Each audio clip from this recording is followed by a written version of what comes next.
Qu'est-ce qui pue comme ça? L'algue verte, répond le pêcheur breton.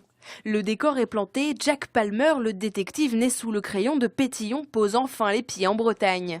Pour la première fois, l'auteur de bande dessinée croque sa terre natale.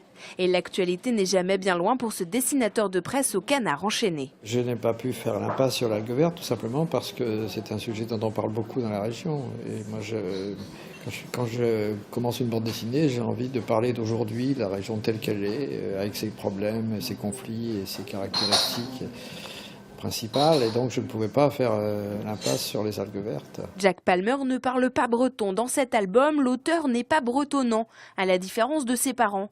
Mais il a glissé quelques références tout de même, comme les décors de son enfance dans le Finistère. Pour moi, c'était une occasion de dessiner des rochers. J'adore dessiner des rochers. J'ai passé mon enfance dans le Léon, près des côtes de Kerlouan, Brognogan, Guissény, etc., qui sont très très rocheuses, avec des rochers absolument magnifiques.